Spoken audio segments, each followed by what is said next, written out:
Surah Mulk. Auzubillahi minasyaitanir rajim. Bismillahirrahmanirrahim. Tabarakalladzi biyadihil mulk wa huwa ala kulli syai'in qadir. Alladzi khalaqal mauta wal hayata liyabluwakum ayyukum ahsanu amala wa huwal azizul ghafur.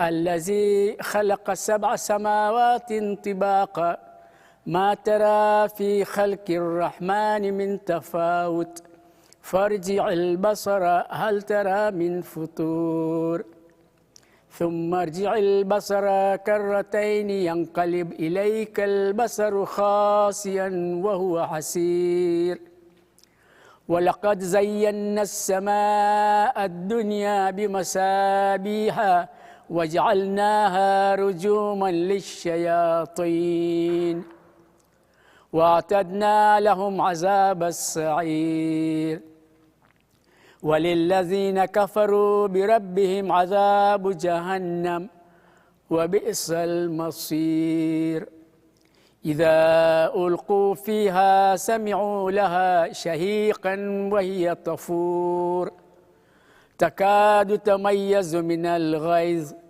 كلما ألقي فيها فوج سألهم خزنتها ألم يأتكم نذير قالوا بلى قد جاءنا نذير فكذبنا وقلنا ما نزل الله من شيء إن أنتم إلا في ضلال كبير وقالوا لو كنا نسمع أو نعقل ما كنا في أصحاب السعير فاعترفوا بذنبهم فسحقا لأصحاب السعير إن الذين يخشون ربهم بالغيب لهم مغفرة وأجر كبير وأسروا قولكم أو اجهروا به إنه عليم بذات الصدور ألا يعلم من خلق وهو اللطيف الخبير هو الذي جعل لكم الأرض ذلولا فامشوا في مناكبها وكلوا من رزقه وإليه النشور آمنتم من في السماء أن يخسف بكم الأرض فإذا هي تمور أم أمنتم من في السماء أن يرسل عليكم حاسبا فستعلمون كيف نذير ولقد كذب الذين من قبلهم فكيف كان نكير أولم يروا إلى الطير فوقهم سافات ويكبذن ما يمسكوهن إلا الرحمن إنه بكل شيء بصير أمن هذا الذي هو جند لكم ينصركم من دون الرحمن إن الكافرون إلا في غرور أمن هذا الذي يرزقكم إن أمسك رزقه بل لجوا في عتو ونفور أفمن يمشي مكبا على وجهه أهدى أمن يمشي سويا على صراط مستقيم قل هو الذي أنشأكم وجعل لكم السمع والأبصار والأفئدة قليلا ما تشكرون قل هو الذي زرعكم في الأرض وإليه تحشرون ويقولون متى هذا الوعد إن كنتم صادقين قل إنما العلم عند الله وإنما أنا نذير مبين فلما رأوه زلفة سيئت وجوه الذين كفروا وقيل هذا الذي كنتم به تدعون قل أرأيتم إن أهلكني الله ومن معي أو رحمنا فمن يجير الكافرين من عذاب أليم قل هو الرحمن آمنا به وعليه توكلنا فستعلمون من هو في ضلال مبين قل أرأيتم إن أصبح ماؤكم غورا فمن يأتيكم بماء معين صدق الله العلي العظيم رحم الله من هدى الفاتحة.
بسم الله الرحمن الرحيم سبحان الله والحمد لله ولا إله إلا الله والله أكبر ولله الحمد الله أكبر الله أكبر جل جلاله ربي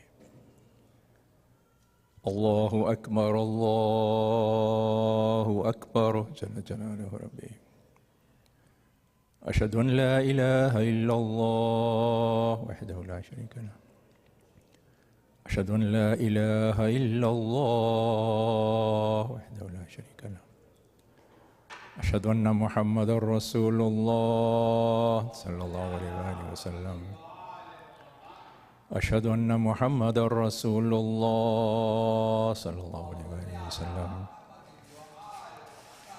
أشهد أن مولانا أمير المؤمنين وإمام المتقين عليا ولي الله صلوات الله وسلامه عليه أشهد أن مولانا أمير المؤمنين وإمام المتقين عليا حجة الله صلوات الله وسلامه عليه حي على الصلاة حي على الصلاة حي على الفلاح حي على الفلاح حي على خير العمل حي على خير العمل الله أكبر الله أكبر لا إله إلا الله لا إله إلا الله إن الله وملائكته يصلون على النبي يا أيها الذين آمنوا صلوا عليه وسلموا تسليما.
أعوذ بالله من الشيطان اللعين الرجيم. بسم الله الرحمن الرحيم. الله أكبر الله أكبر. أشهد أن لا إله إلا الله أشهد أن لا إله إلا الله أشهد أن محمد رسول الله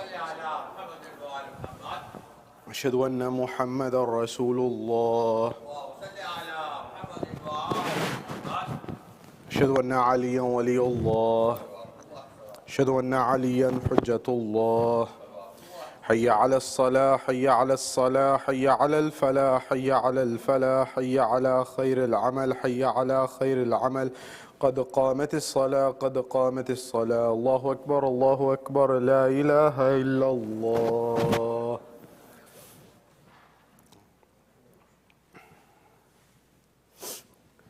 صلاة المغرب إن صلاتي ونسقي ومحياي ومماتي لله رب العالمين وجهت وجهي الذي فطر السماوات والأرض. الله أكبر. بسم الله الرحمن الرحيم. الحمد لله رب العالمين الرحمن الرحيم مالك يوم الدين إياك نعبد وإياك نستعين اهدنا الصراط المستقيم صراط الذين أنعمت عليهم غير المغضوب عليهم ولا الضالين. بسم الله الرحمن الرحيم. إنا أنزلناه في ليلة القدر وما أدراك ما ليلة القدر. ليلة القدر خير من 1000 شهر. تنزل الملائكة والروح فيها بإذن ربهم من كل أمر سلام هي حتى مطلع الفجر. الله أكبر. سبحان الله سبحان الله سبحان الله سبحان ربي العظيم وبحمده. سمع الله لمن حمده. الله أكبر. سبحان الله سبحان الله سبحان الله سبحان ربي الأعلى وبحمده. الله أكبر. استغفر الله ربي وأتوب إليه. الله أكبر.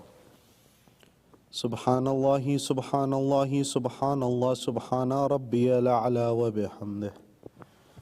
الله أكبر. بحول الله وقوته أقوم وأقعد وأرقى وأسجد. بسم الله الرحمن الرحيم. الحمد لله رب العالمين الرحمن الرحيم مالك يوم الدين إياك نعبد وإياك نستعين اهدنا الصراط المستقيم صراط الذين أنعمت عليهم غير المغضوب عليهم ولا الضالين.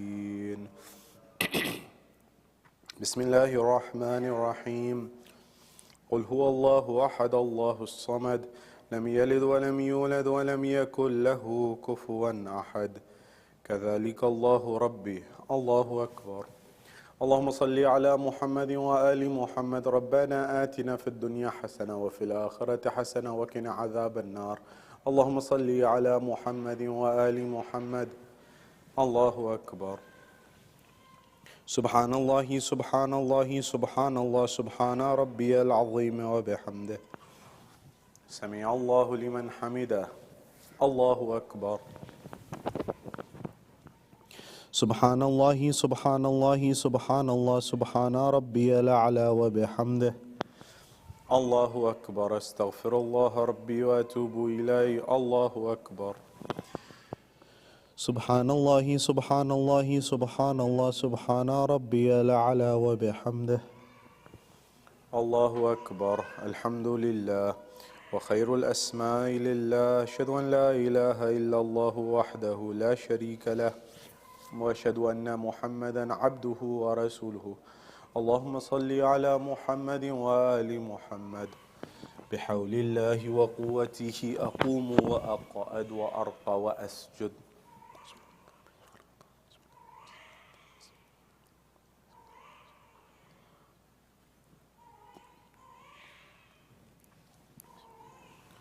الله أكبر سبحان الله سبحان الله سبحان الله سبحان ربي العظيم وبحمده سمع الله لمن حمده الله أكبر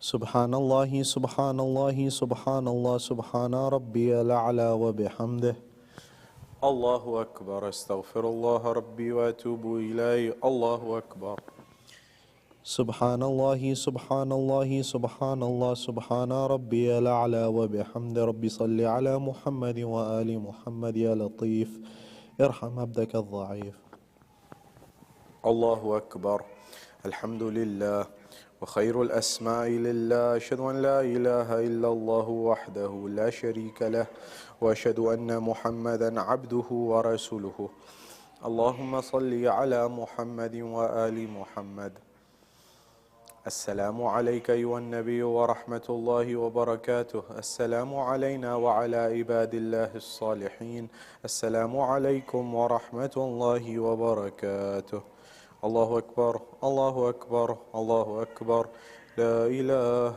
إلا الله سلام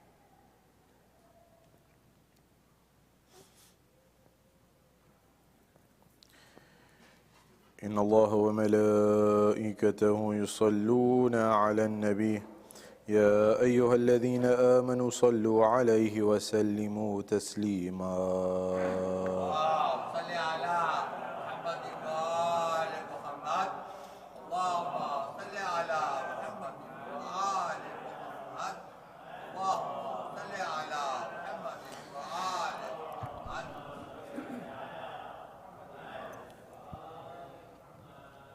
بسم الله الرحمن الرحيم اللهم إني أسألك موجبات رحمتك وعزائم مغفرتك والنجاة من النار ومن كل بلية والفوز بالجنة والرضوان في دار السلام وجوار نبيك محمد عليه وآله السلام اللهم ما بنا من نعمة فمنك لا إله إلا أنت أستغفرك وأتوب إليك.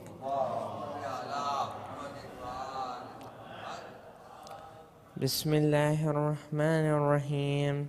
يا شديد القوى ويا شديد المحال، يا عزيز يا عزيز يا عزيز، ذلت بعظمتك جميع خلقك فاكفني شر خلقك.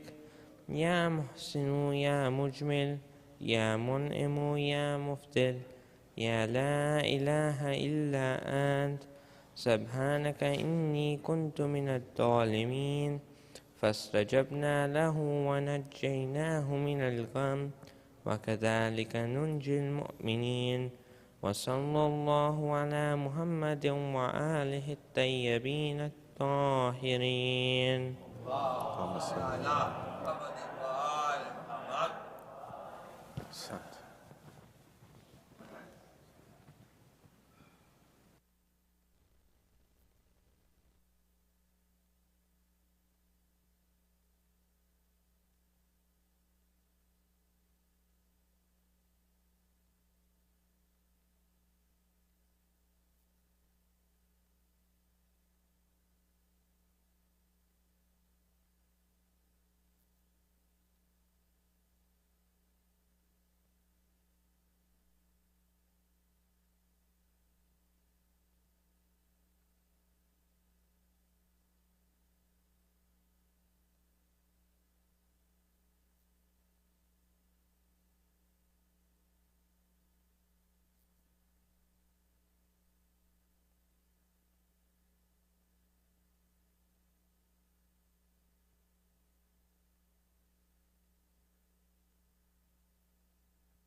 أعوذ بالله من الشيطان اللعين الرجيم. بسم الله الرحمن الرحيم. الله أكبر الله أكبر.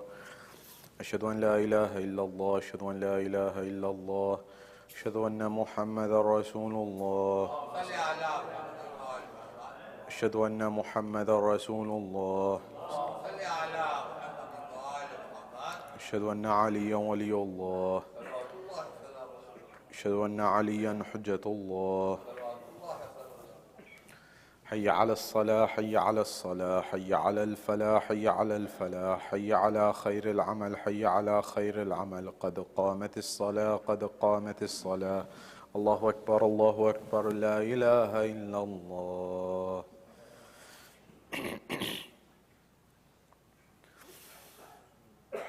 صلاة لشأن الصلاة ونسخها. يا محسن قد أتاك. الله أكبر. بسم الله الرحمن الرحيم. الحمد لله رب العالمين، الرحمن الرحيم، مالك يوم الدين. إياك نعبد وإياك نستعين. اهدنا الصراط المستقيم، صراط الذين أنعمت عليهم غير المغضوب عليهم ولا الضالين. بسم الله الرحمن الرحيم. إنا أنزلناه في ليلة القدر وما أدراك ما ليلة القدر. ليلة القدر خير من 1000 شهر. تنزل الملائكة والروح فيها بإذن ربهم من كل أمر. سلام هي حتى مطلع الفجر. الله أكبر. سبحان الله سبحان الله سبحان الله سبحان ربي العظيم وبحمده. سمع الله لمن حمده. الله أكبر. سبحان الله سبحان الله سبحان الله سبحان ربي الأعلى وبحمده. الله أكبر. استغفر الله ربي وأتوب إليه. الله أكبر. سبحان الله سبحان الله سبحان الله سبحان ربي الأعلى وبحمده. الله أكبر. بحول الله وقوته أقوم وأقعد وأرقى وأسجد.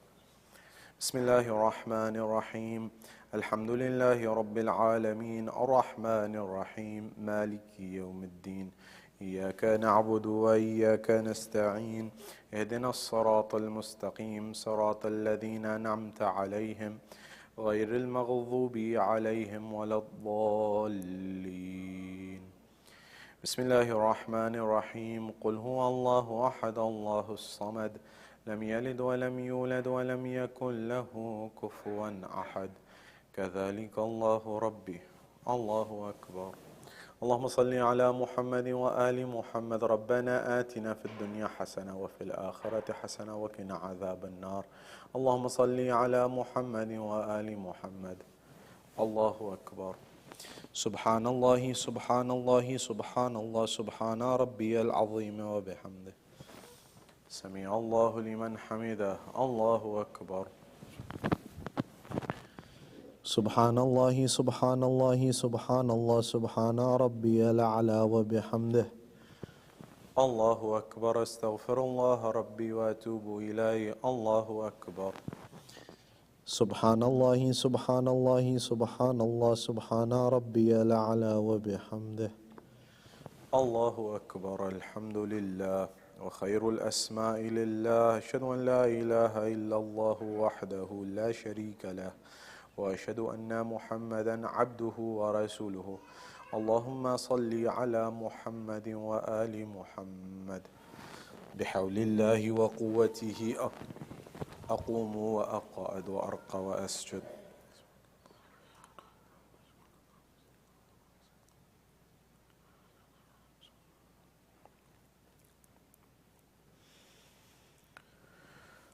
الله أكبر.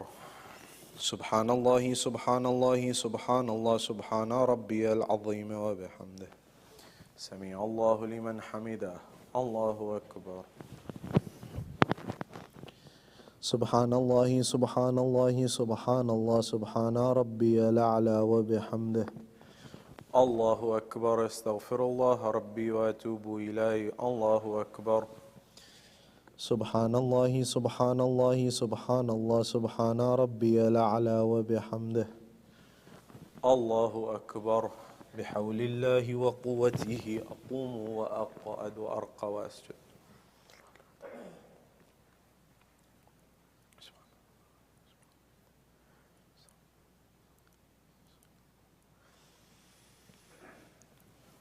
الله أكبر. سبحان الله سبحان الله سبحان الله سبحان ربي العظيم وبحمده. سمع الله لمن حمده. الله أكبر. سبحان الله سبحان الله سبحان الله سبحان ربي الأعلى وبحمده.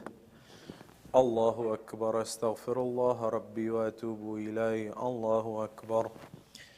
سبحان الله سبحان الله سبحان الله سبحان ربي الأعلى وبحمد. ربي صل على محمد وآل محمد. يا لطيف ارحم عبدك الضعيف. الله أكبر. الحمد لله وخير الأسماء لله. أشهد أن لا إله إلا الله وحده لا شريك له وأشهد أن محمدا عبده ورسوله. اللهم صل على محمد وآل محمد. السلام عليك أيها النبي ورحمة الله وبركاته. السلام علينا وعلى عباد الله الصالحين. السلام عليكم ورحمة الله وبركاته. الله أكبر. الله أكبر. الله أكبر. لا إله إلا الله.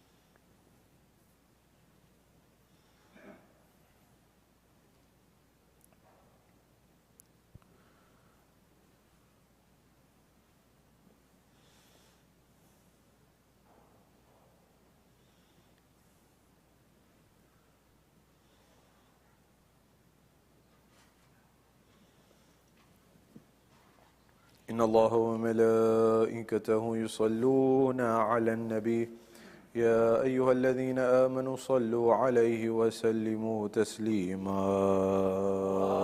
صل على محمد وآل محمد. اللهم صل على محمد وآل محمد. اللهم صل على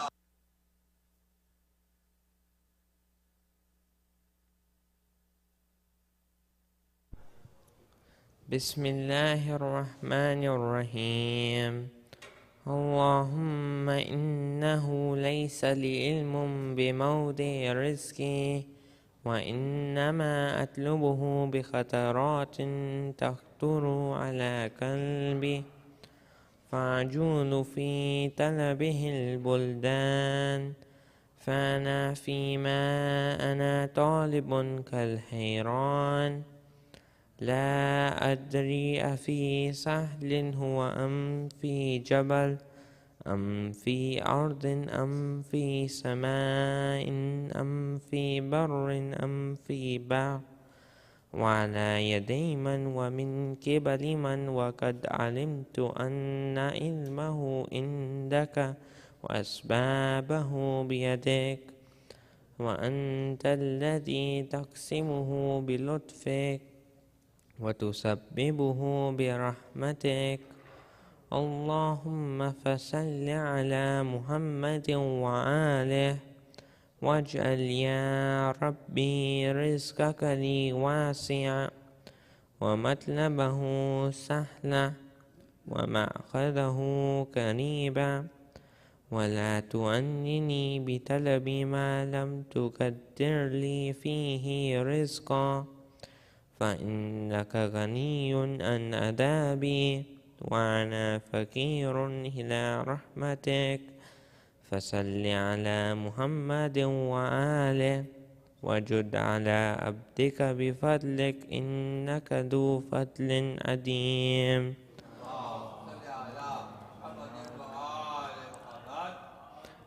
بسم الله الرحمن الرحيم. يا شديد القوى ويا شديد المحال، يا عزيز يا عزيز يا عزيز، ذلت بعظمتك جميع خلقك، فاكفني شر خلقك. يا محسن يا مجمل، يا منعم يا مفضل، يا لا إله إلا أنت، سبحانك إني كنت من الظالمين. فاستجبنا له ونجيناه من الغم، وكذلك ننجي المؤمنين. وصلى الله على محمد وآله الطيبين الطاهرين.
صلوات اللہم صلی علی محمد و آل محمد.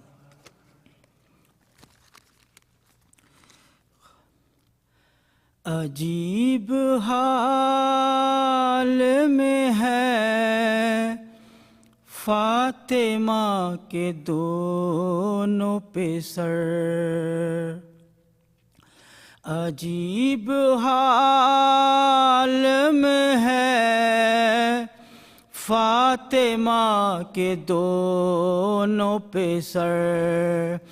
حسن کے تیر بدن میں، حسن کے تیر بدن میں، حسین تیروں پر. عجیب حال میں ہے فاطمہ کے دونوں پہ سر. حسن کو دیکھا ہے قاسم نے اگلتے ہوئے. حسن کو دیکھا ہے قاسم نے اگلتے ہوئے. سکینہ دیکھتی ہے باپ کو تہے خنجر. عجیب حال میں ہے فاطمہ کے دونوں پہ سر. نہ جانے دیکھے ہیں زینب نے تشت میں کیسے.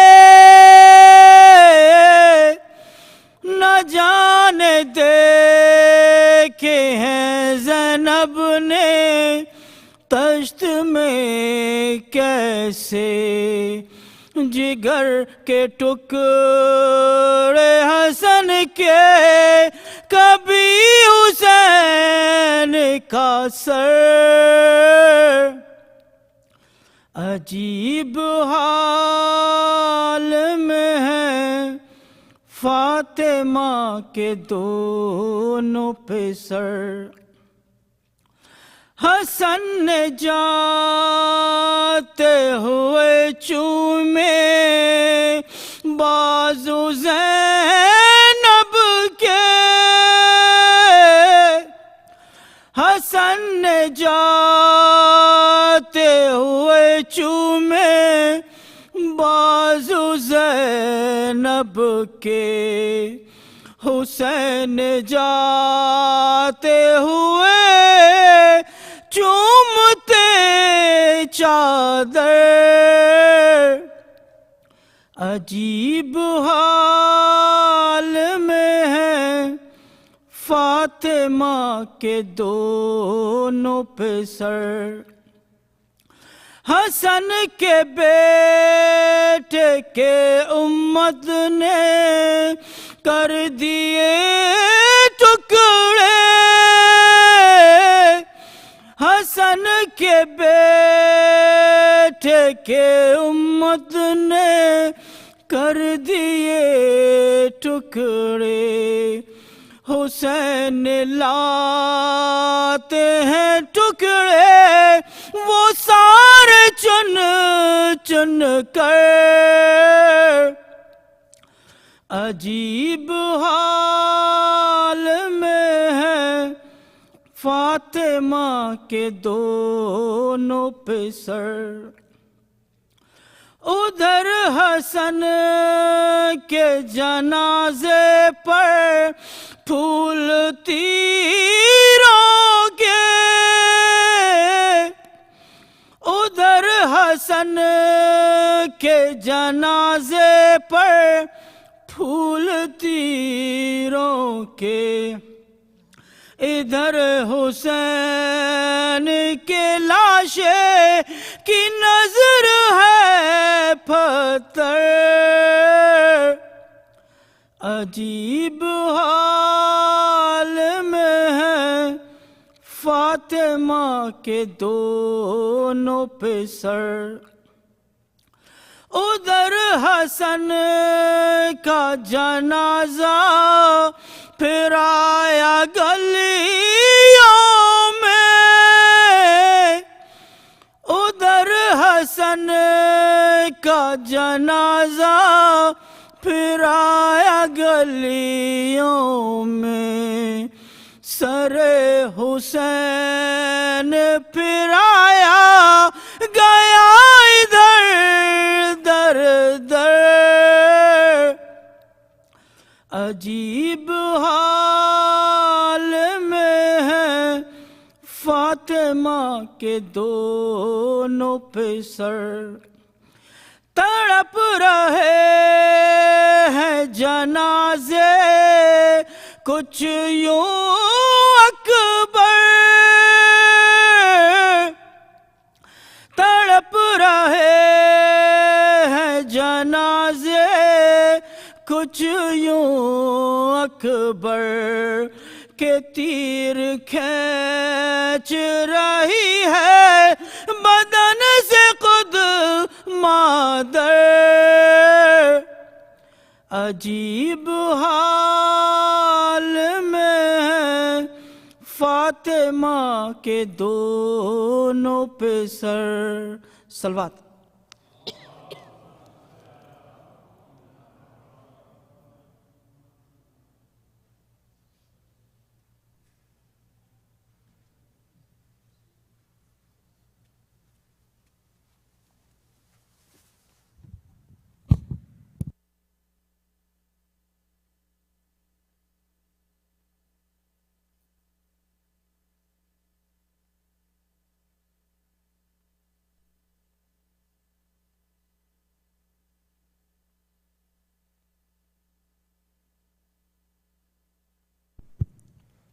أعوذ بالله من الشيطان الرجيم بسم الله الرحمن الرحيم. Dr. Sayyid Shabbir Kirmani, respected elders, brothers and sisters, Assalamu alaikum wa rahmatullahi wa barakatuh. Surah Fatiha is requested for the Salah Salawat of the marhumin listed on the screen and for all marhumin. Al-Fatiha.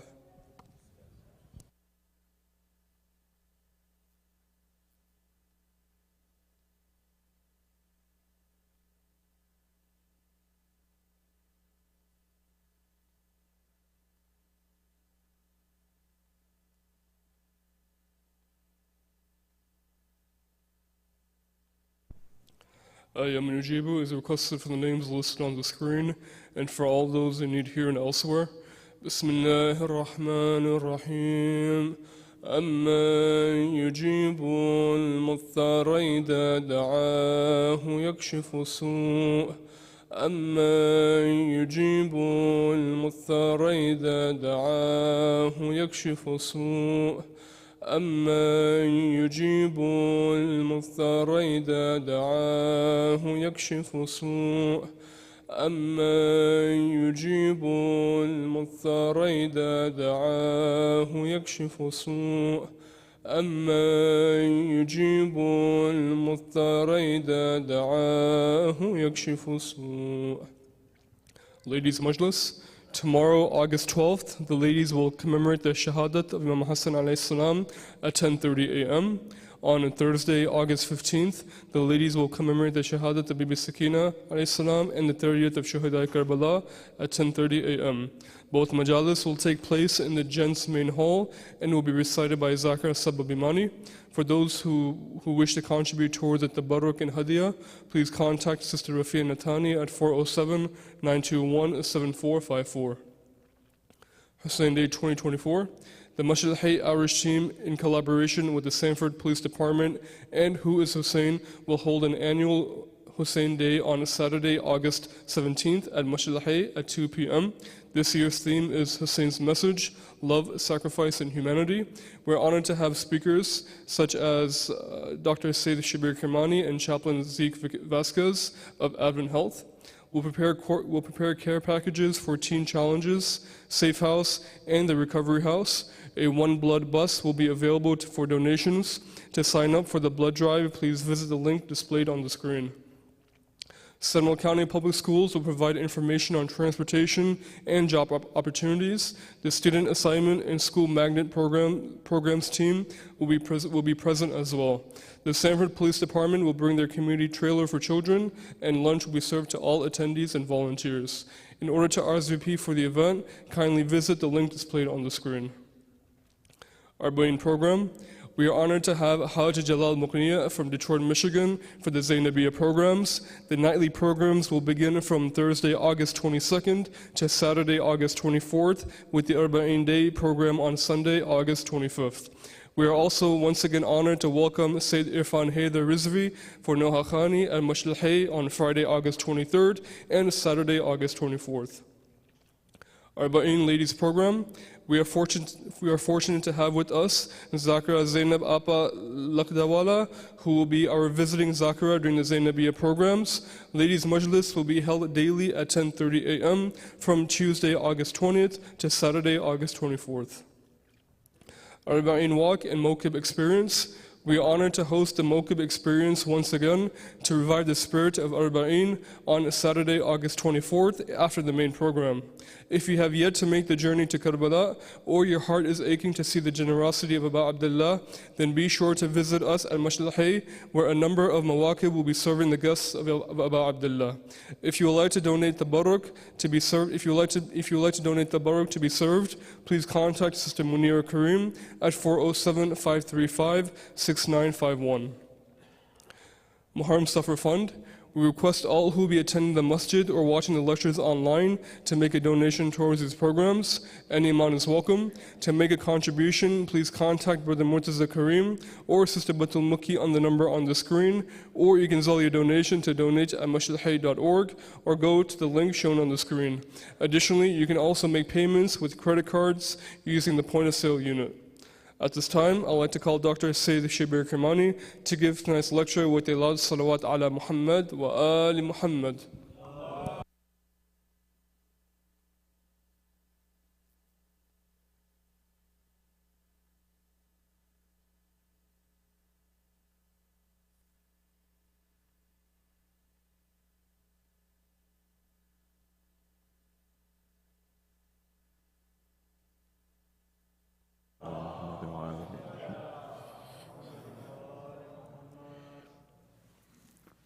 أعوذ بالله من الشيطان اللعين الرجيم بسم الله الرحمن الرحيم فوض أمري إلى الله إن الله بصير بالعباد ولا حول ولا قوة إلا بالله العلي العظيم حسبنا الله ونعم الوكيل ونعم المولى ونعم النصير والصلاة والسلام والتحية والإكرام على الرسول المسدد المصطفى الأمجد المحمود الأحمد الذي سمي في السماء بأحمد وفي الأرض بأبي القاسم محمد وعلى أهل بيت الطيبين الطاهرين المعصومين المظلومين المنتجبين الذين أذهب الله عنهم الرجس وطهرهم تطهيرا وقل رب اشرح لي صدري ويسر لي أمري واحلل عقدة من لساني يفقه قولي أما بعد قال الله تبارك وتعالى في كتاب الكريم بسم الله الرحمن الرحيم ويطعمون الطعام على حبه مسكينا ويتيما وعسيرا صدق الله العلي العظيم صلوا على محمد وآل محمد اللهم صل. My respected elders, brothers and sisters in Islam and Iman here in Florida or across the globe, wherever you may be hearing my voice, Salamun alaikum jami'an wa rahmatullahi wa barakatuh. Question, what is the power of patience? When it comes to understanding the life and times of leadership, in particular within the Muslim domain, it's important to note certain elements and also make certain distinctions. Tonight, where we commemorate our second holy Imam and his martyrdom and wafat, it's important for us to look at his patience, his tranquility in leadership, and also his strategy when he was leading in this dynamic, in this domain. And how it is that this Imam teaches us very valuable lessons on how to operate and how to, at times, show patience, at times, show perseverance, at times, show tranquility, and still win and have victory. To understand this and get a good understanding of it, we have to first look at the maqam and the position of this individual. That is, what is the maqam maqam and the position and the status of Imam Hassan as per the Quran and the ahadith. That is the Quran, have they talked about Imam Hassan alayhi salam? Number one. Number two, has he ever been discussed in ahadith from the Prophet? And what do those shed light on? Number one. Number two is, what was the dynamic and the circumstance around the advent of Imam Ali alayhi salam as leader? What was the situation with the Khulafa leading prior to Imam Ali? When Imam Ali becomes the leader, what were the allegations levied against Imam Ali alayhi salam? How did Imam Ali alayhi salam deal with them? How did Imam Hassan show that his movements were extremely strategically important in order for people to pave the way, for him to pave the way for Imam Hussein alayhi salam's success on the plains of Karbala? And then finally, how is it that we can learn lessons from the life of Imam Hassan alayhi salam to implement in our own life so that we can flourish and make our society a better place by the lessons from the life of Imam Hassan al-Mujtaba? This is our agenda for the brief moments that we are together. Wherever you are here in Florida or across the globe, from the bottom of your heart, send a salawat ala Muhammad wa ali Muhammad. At the first level, you'll find that this individual, Imam Hassan alayhi salam, is someone who is mentioned extensively in the Quran in various places as well as in the traditions. As per the Quran, on the first level, you'll find that where there are ayat such as, for example, the ayah of Mubahila, Imam Hassan alayhi salam is there. The tafsir of Ayat al-Kawthar, Surah al-Kawthar, is also Imam Hassan al-Mujtaba.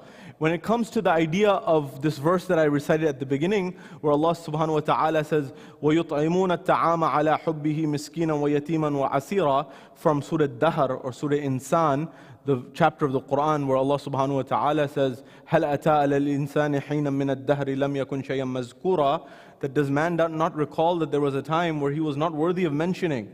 That is, if you didn't exist, if God didn't make you and I, time would go on, and we wouldn't be bothered to exist. We didn't exist. We exist due to the grace of Allah subhanahu wa ta'ala, the generosity of Allah subhanahu wa ta'ala, the lutf of Allah subhanahu wa ta'ala.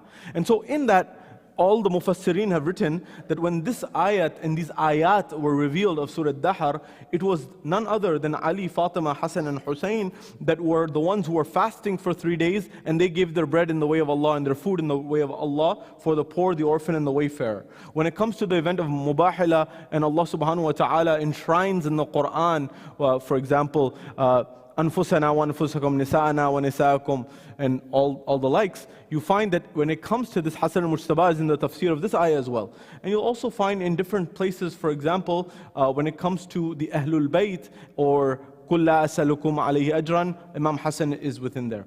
Or within the ayah, for example, وَآتِي ذِي الْقُرْبَى حَقَّهُ, as the Ahlul Bayt, if you recall, when they explained, when Imam Sajjad explained to the people of Sham who started cursing them in the bazaar of Sham, he said, "Oh man, have you read the Quran?" He said, "Yes, I've read the Quran." He says, "Have you read the ayah, for example, where it says, وَآتِ ذِي الْقُرْبَى حَقَّهُ, where the Quran says to the Prophet, give the near ones their due?" He said, "Yes, I've read it." He said, "Do you know that we are the ones that is being referred to in this ayah, that we are the near ones to the Prophet?"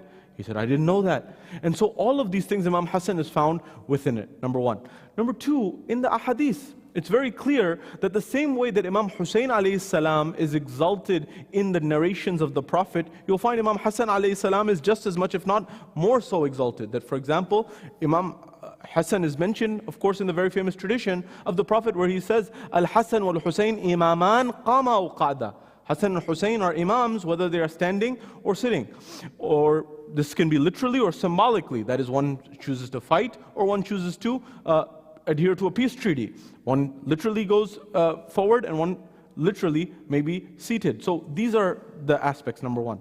Number two, where the Prophet says, Al-Hassan wal-Hussein sayyiday shababi ahlil jannah. Hassan and Hussein are the masters of the youth of paradise. Now, one interpretation oftentimes people make, which our scholars, they say, there's a little bit more nuance here.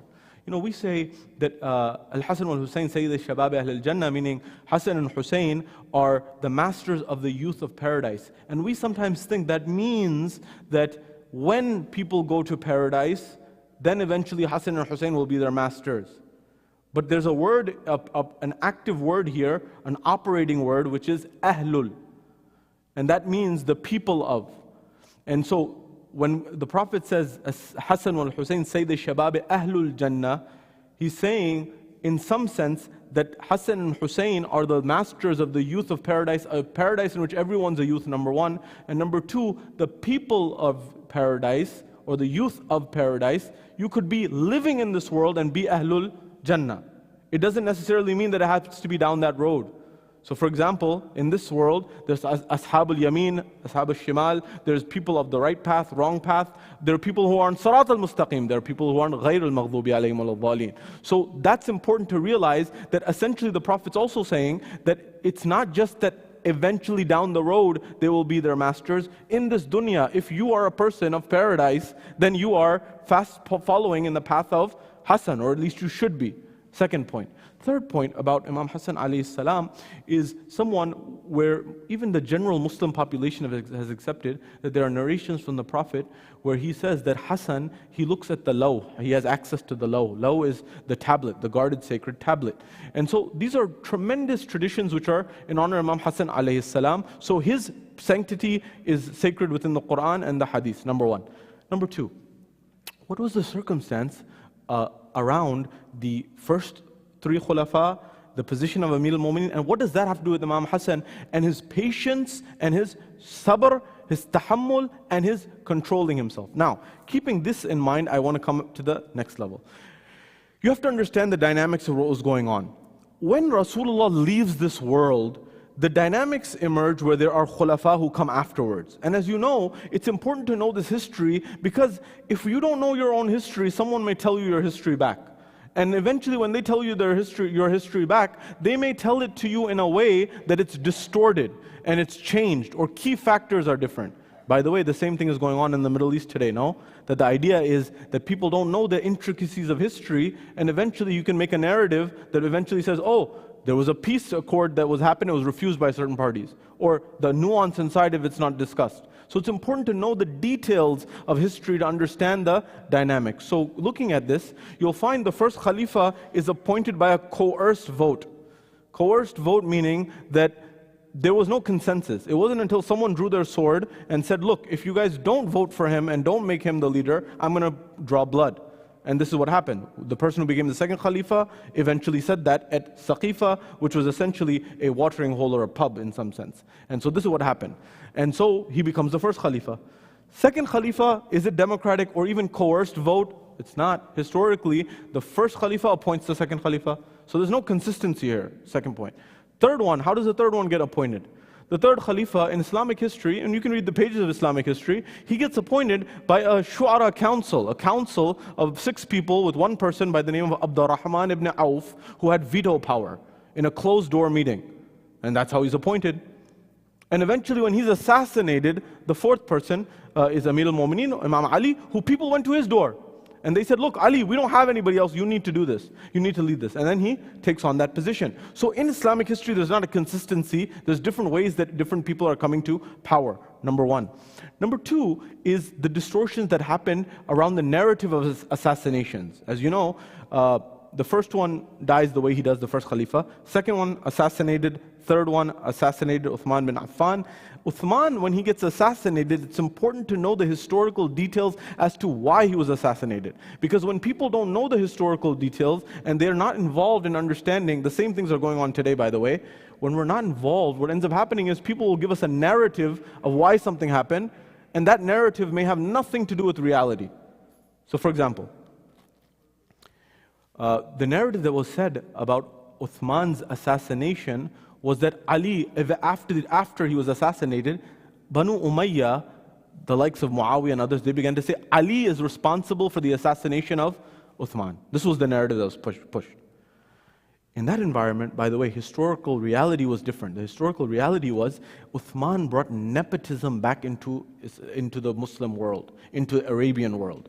Now, notice that this is the key point that I need to draw your attention to. Rasulullah's leadership is accepted by all as spiritual, moral, ethical, godly, divine leadership meshed with political leadership. But after the death of the Prophet, slowly but surely the divergence and the separation of holy leadership and political leadership starts to become clear. And so eventually this peaks with Muawiyah and ultimately Yazid, where people woke up eventually after the stand of Imam Hassan and Imam Hussein to realize political leadership is totally different and Islamic leadership is totally different. Hence the books such as Khilafat wa Mulukiyat by Abul Ala Maududi and other scholars who said, look, there's a line in the sand. When it comes to Hussein, he made it clear. There's God's divine form of leadership through Muhammad, through Ali, through the chosen ones. And then there is a people's form of Muslim leadership that had nothing to do with Islam. So keeping this in mind, this happens. So now what happened? The reason Uthman bin Affan, the first Umayyi, Uthman is the first Umayyad ruler, as you know, right? Banu Umayyah, same family of Abu Sufyan. And in that environment, what happens is that he started bringing nepotism back. Nepotism meaning, if you were from Banu Umayyah, you got more money from the Baytul Mal, from the public treasury. If you had a connection to the family, you got more. If you were an Arab, you got more. Non-Arabs got less. This was not how the Ahlul Bayt operated. This was not how Rasulullah operated.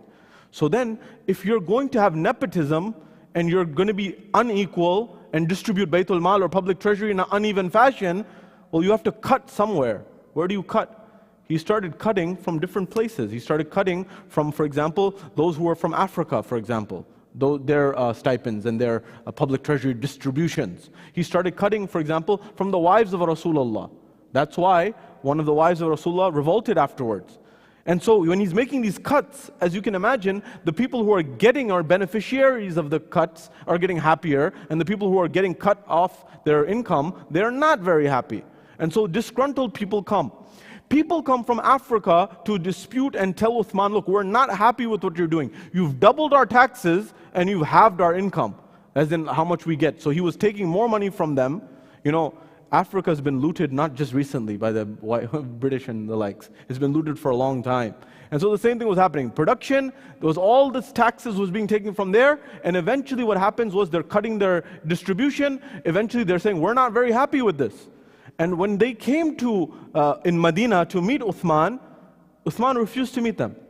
Imam Ali counseled him. He said, look, Uthman, you are the ruler and you're calling yourself the ruler of the Muslims. You should meet with them and listen to their grievances.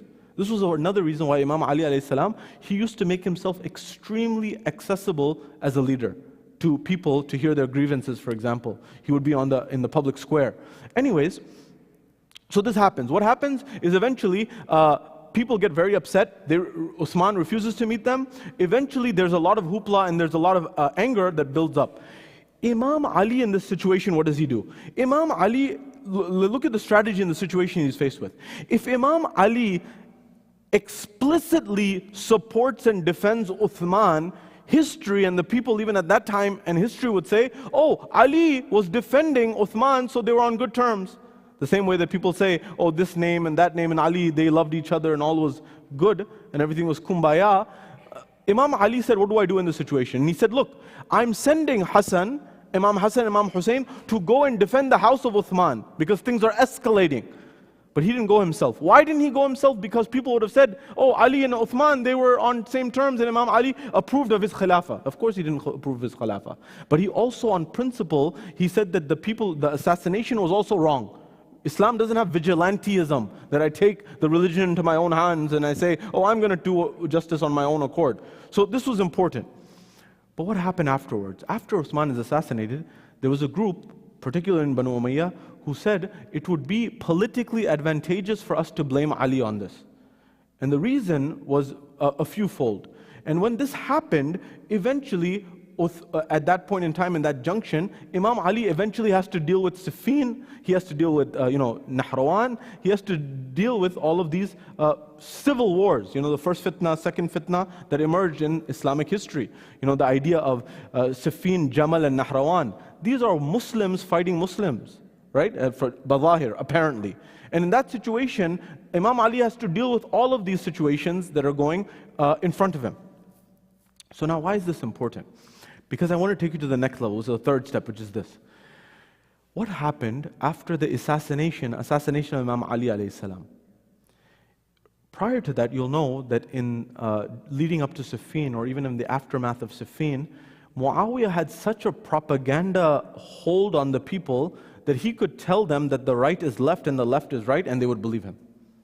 And the dalil is, Mas'udi mentions this in his Tarikh, the 4th century commentator and historian who's accepted by the Muslim community, is obviously not Shia. Mas'udi says that a man came after the Battle of Siffin from Iraq, he came to Sham. And when he came from Iraq to Sham, he had a camel with him. And a guy in Sham, he said, I like this camel. I want this camel. So he said, you know what he said? He said, oh, this camel, you know this is my camel? He tells the foreigner who's coming from out of state, out of town, from Sham, who's come to Sham from Iraq. He says, I like that camel's my camel. He said, I had it in the Battle of Siffin. You took it from me in Siffin. He said, Baba, this is my camel. I brought it with me. What are you talking about? Siffin has nothing to do with that. He said, I have witnesses. So, what? He went to 50 people and he said, give witness that this is my camel. And so, he got 50 people in Sham and Damascus to say, this is his camel. And then the issue comes to Muawiyah, and Muawiyah says, 50 witnesses. And I recall also that this camel was this man's, this she-camel. They kept saying, this is a she-camel, and this belongs to this man. You took it at Siffin, and you need to give it back. This she-camel belongs to him. Witnesses 50, made up. 50, nepotism or whatever it was. And then there was Muawiyah who says, this is the verdict that's been done. And he said, this she-camel belongs to this Shami, it does not belong to this Iraqi.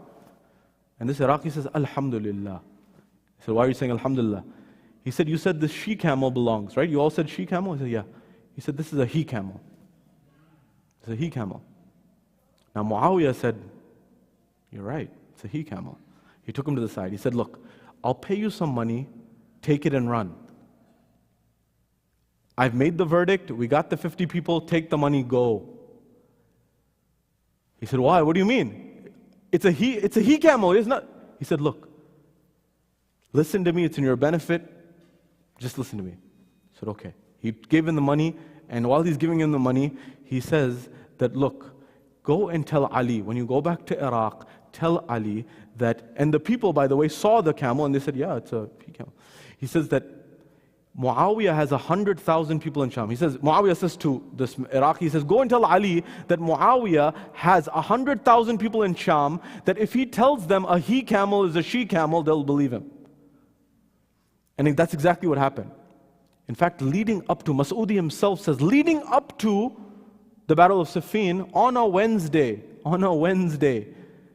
he recites Salatul Jum'ah, Muawiyah. And nobody in the whole congregation says a word. He said that's how upside down Islam had gotten. And eventually, as you know, and the Ammar ibn Yasir, for those who may have been following, the Ammar ibn Yasir is killed. Rasulullah says clearly and categorically, Ammar will be killed by the deviant group. And he was. But they changed the meaning of deviant. In this environment, Imam Hassan is there. I'm fast forwarding. Imam Hassan comes up in this environment. Now, why is it so important that Imam Hassan signed the peace treaty? First of all, did he jump to the peace treaty? Number one. Number two, what was Imam Hassan's stand? And number three, very quickly, is why was it so strategically important for Imam Hassan to do what he did? Allow me to explain. Sallu ala Muhammad wa ali Muhammad. Allahumma salli ala. At this point, at this junction, what ends up happening is when Imam Ali alayhi salam is assassinated by Abdurrahman ibn Muljam in the month of Ramadan, eventually what happens is the environment is such that what happens, who gives bay'ah to who afterwards? And you'll notice that the people of Mecca, Medina, the Hijaz region, the people of Basra, the people of Kufa, the people of Iraq, all of them straight away give their bay'ah, their allegiance to Imam Hassan alayhi salam. That's why scholars say, even in the Muslim world, the Khulafai Rashideen, as they call them, not our view, but the rightly guided, include Abu Bakr, Umar, Uthman, Ali, and 6 months of Hassan al-Mujtaba. But no one ever says it was Muawiyah. He can't be considered. And then you'll see why in a moment. So now in this environment, in this situation, what happens is that there's a circumstance, or Sallu ala Muhammad wa ali Muhammad.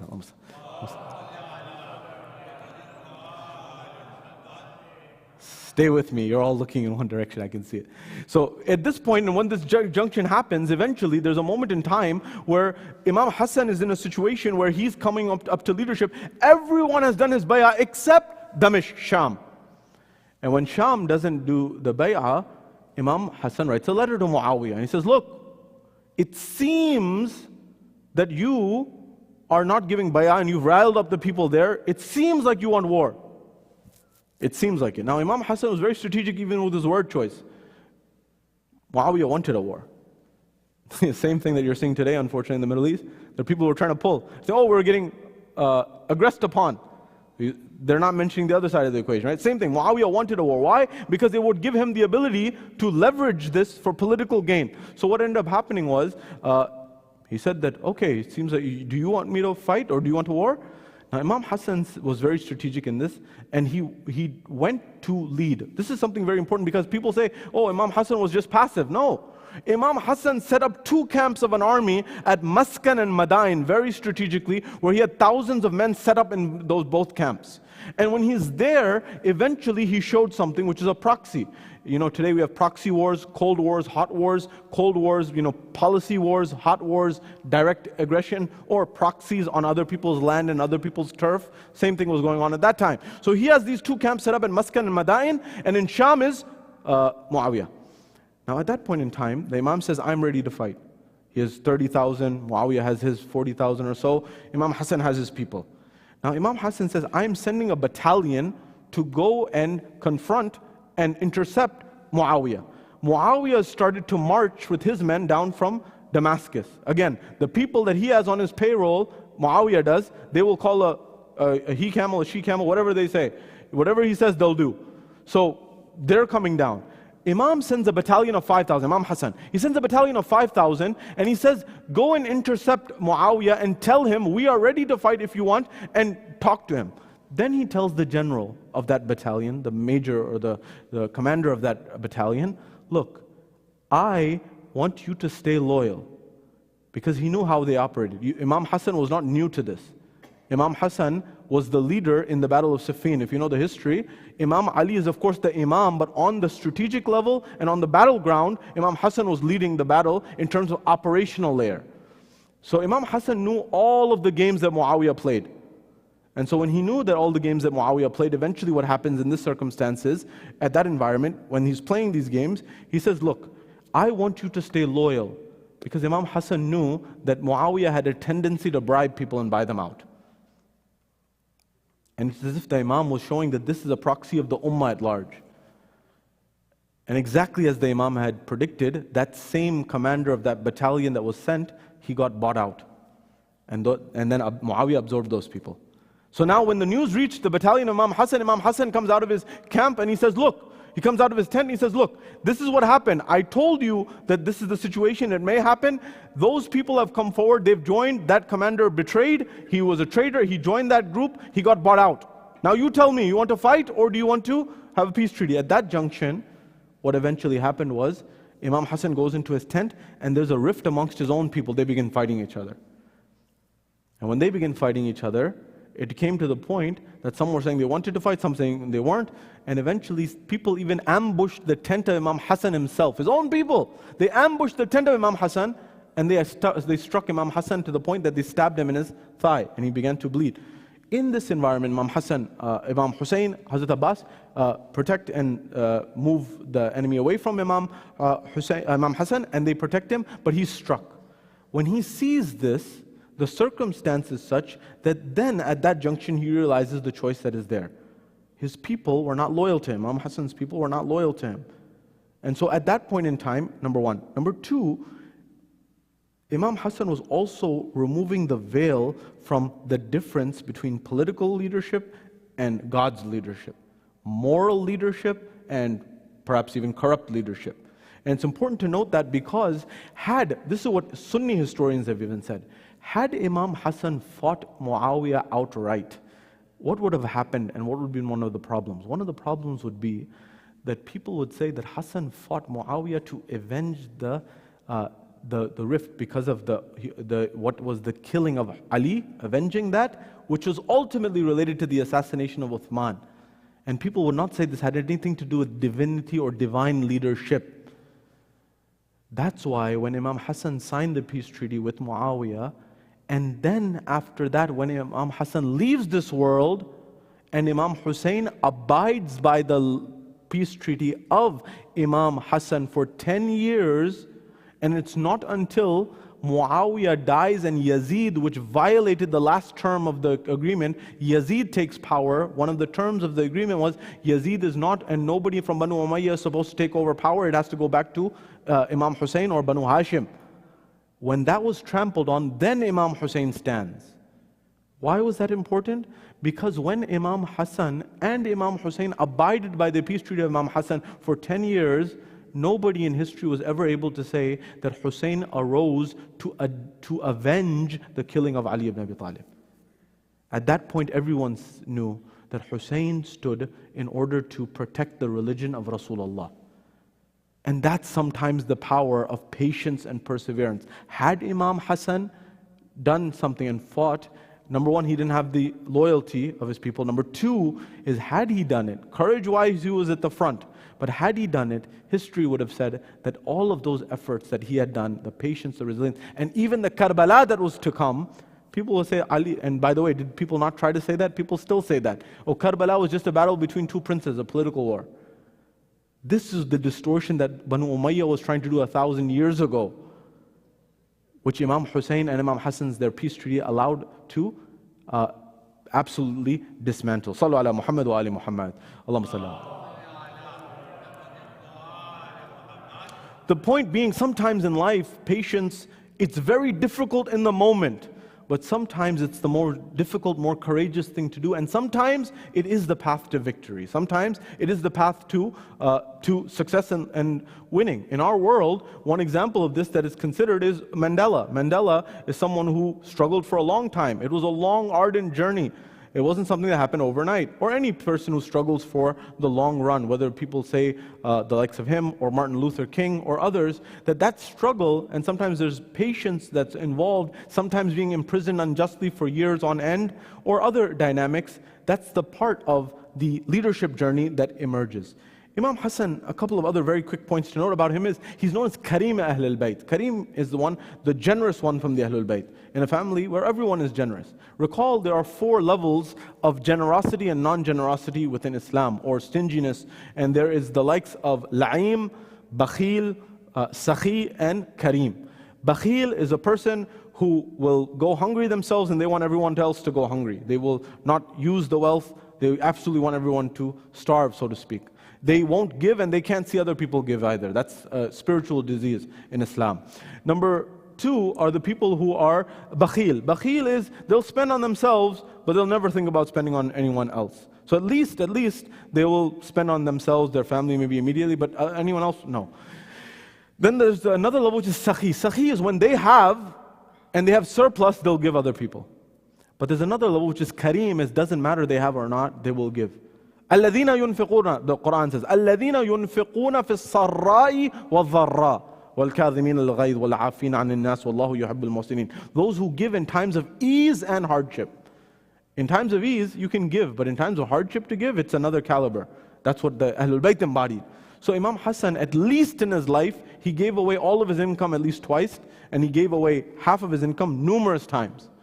You know, you need a tremendous amount. In order to give, generosity necessitates courage.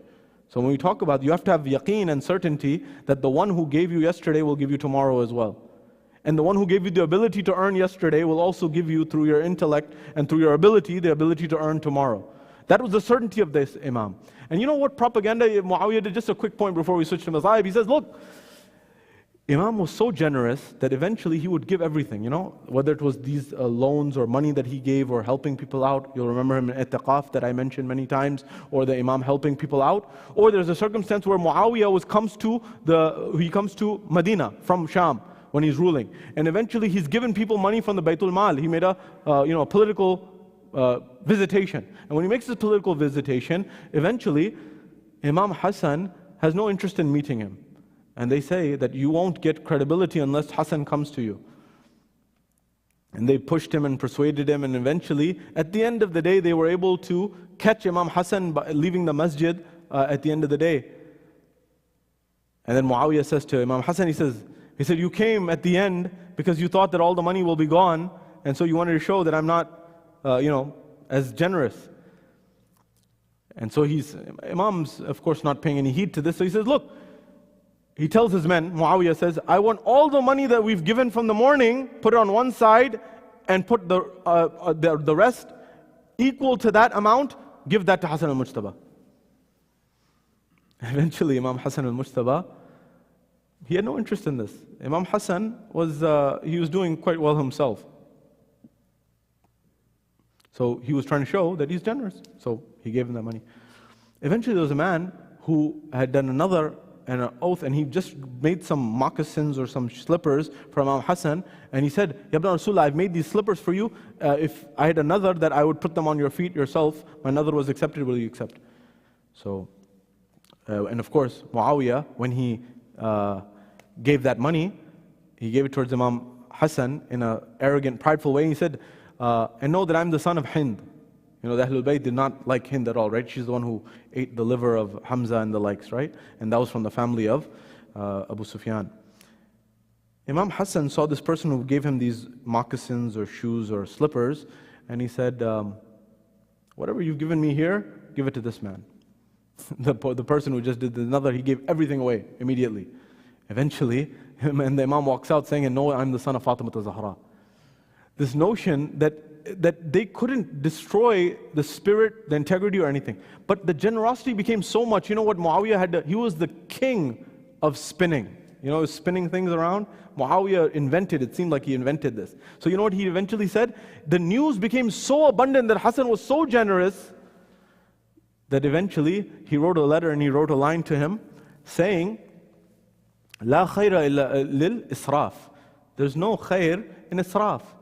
So he was alleging that Imam Hassan alayhi salam is doing israf.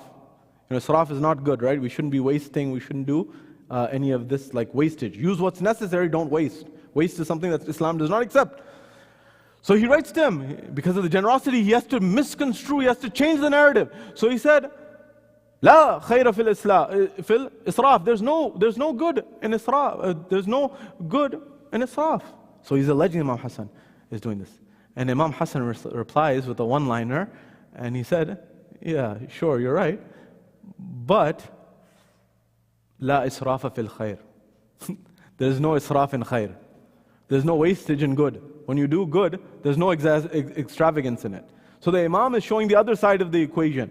And so this is one of the principles that the Imam outlines that helps us understand what it is to mean to be a humanitarian and a philanthropist of the highest accord. Nonetheless, leaving everything, Imam Hassan al-Mujtaba was one who was very dear to the heart of Rasulullah. Rasulullah would hold Imam Hassan in his hands. He would hug him as a grandfather would. He would show him to the public time and time again and say that, no, this is my Hassan al-Mujtaba.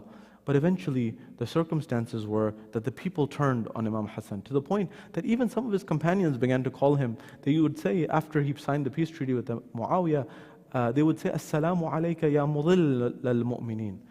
Salam, they would, in a taunting way, they would say, Salam on you who is the reason for the disgrace of the believers.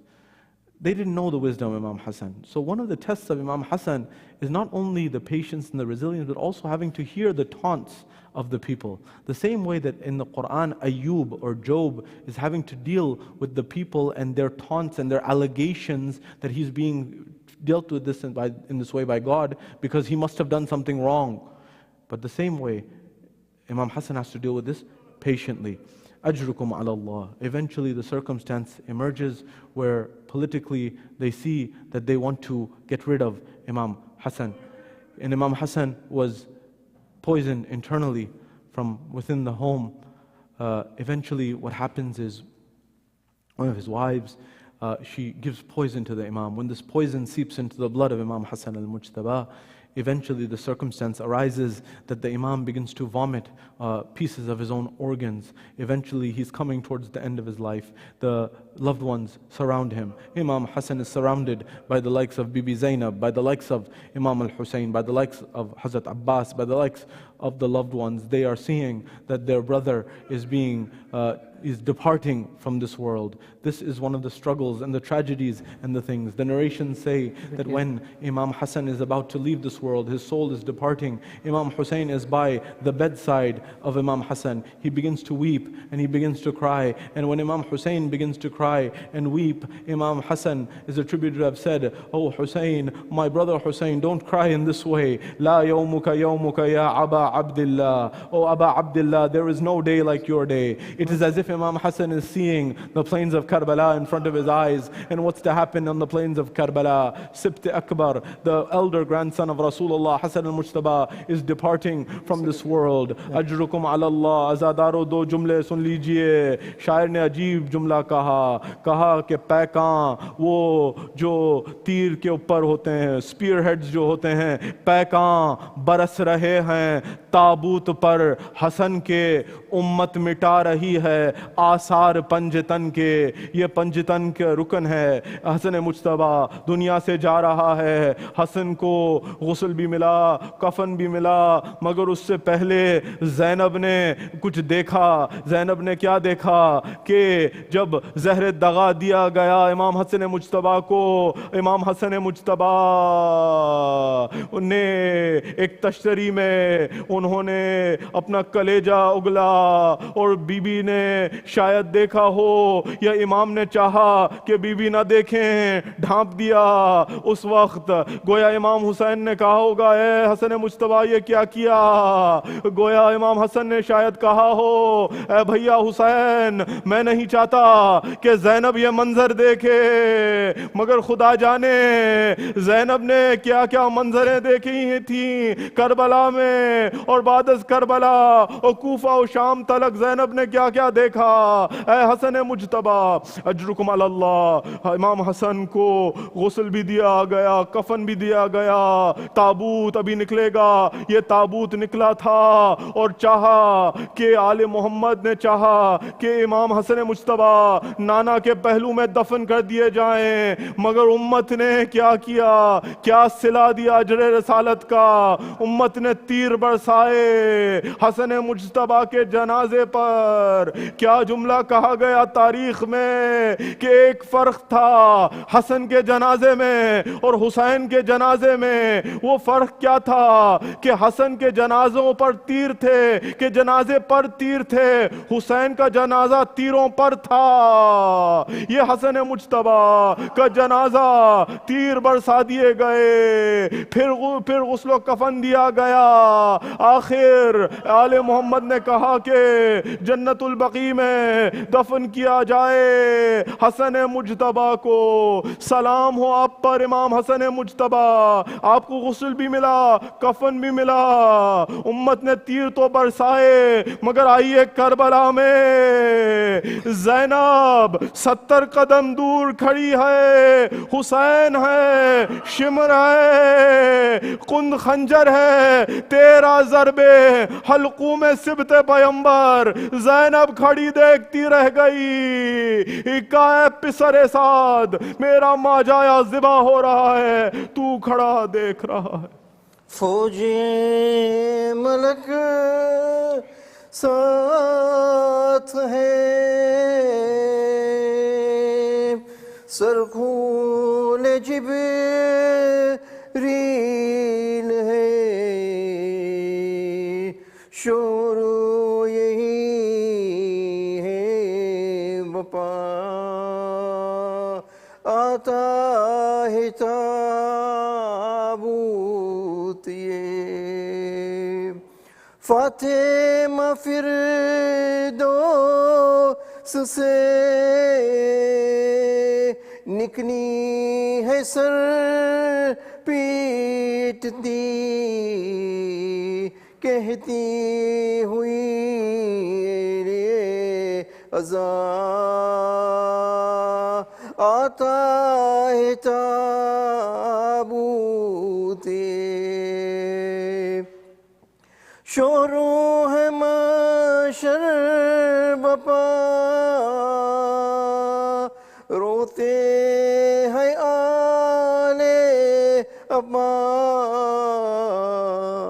ہائے یہ کیا ہو گیا,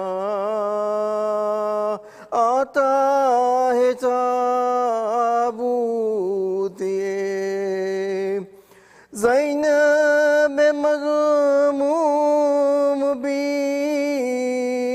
روتی ہے سر پیٹتی ماتم گل ہے بپا آتا ہے تابوت جودا یہ ملعون نے زہر حلال کیا زہر سے مارا گیا آتا ہے تابوت ماتم حسین کرتی تھی زینب کا اے میرے بھائی حسن کرتی ہے نبو کا اے میرے بھائی حسن تم ہوئے ہم سے جدا اے میرے بھائی حسن کرتی تھی زینب کا اے میرے بھائی حسن کرتی تھی زینب کا اے میرے بھائی حسن تم ہوئے ہم سے جدا اے میرے بھائی حسن فاطمہ کے لاڈلے دوش نبی پر چڑھے فاطمہ کے لاڈلے دوش نبی پر چڑھے تم پہ یہ ظلم و جفا اے میرے بھائی حسن کرتی تھی زینب کا اے میرے بھائی حسن کرتی تھی زینب کا اے میرے بھائی حسن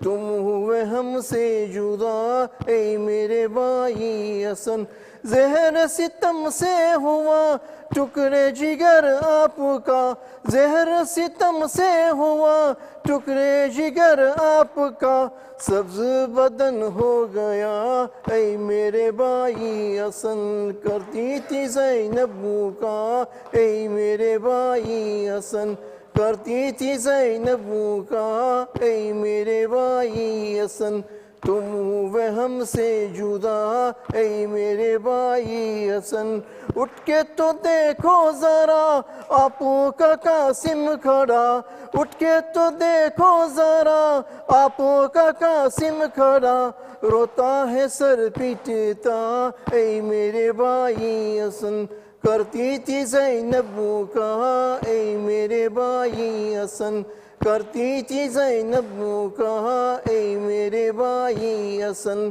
تم ہوئے ہم سے جدا اے میرے بھائی حسن سر پہ نمادر رہی ہو چونکہ بن باپ کی سر پہ نمادر رہی ہو چونکہ بن باپ کی آج یہ صدمہ سہا اے میرے بھائی حسن کرتی تھی زینب کا اے میرے بھائی حسن کرتی تھی زینب کا اے میرے بھائی حسن تم ہوئے ہم سے جدا اے میرے بھائی حسن آہ یہ داغے جگر کیا کروں جاؤں کدھر آہ یہ داغے جگر کیا کروں جاؤں کدھر غم سے گلا گھٹ گیا اے میرے بھائی حسن کرتی تھی زینب کا اے میرے بھائی حسن کرتی تھی زینب کا اے میرے بھائی حسن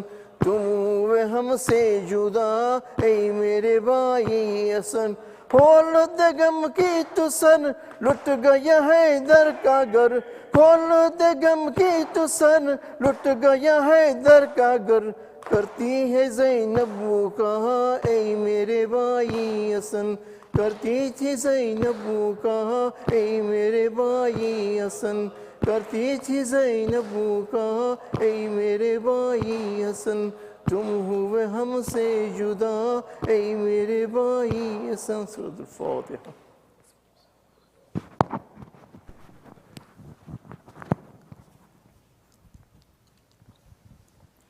صلی اللہ علیہ ابا عبداللہ السلام علیکم ابن رسول اللہ السلام علیکم ابن امیر المومنین وابن سید الوسیین السلام علیکم ابن فاطمۃ الزہراء سیدۃ النساء العالمین السلام علیکم ورحمۃ اللہ وبرکاتہ السلام عليك يا مولى ابن مولى، السلام عليك يا غريب الغرباء، السلام عليك سلطان أبا الحسن علي بن موسى الرضا ورحمة الله وبركاته. السلام عليك صاحب الزمان، السلام عليك يا خليفة الرحمن، السلام عليك يا شيخ القرآن، السلام عليك يا كعبة الإيمان، السلام عليكم يا أهل بيت النبوة جميعا ورحمة الله وبركاته. اللهم كن لوليك الحجة ابن الحسن صلواتك عليه وعلى آبائهم في هذه الساعة وفي كل ساعة وليا وحافظا وقائدا وناصرا ودليلا وعينا حتى تسكنه أرضك طوعا وتمتعه فيها طويلا.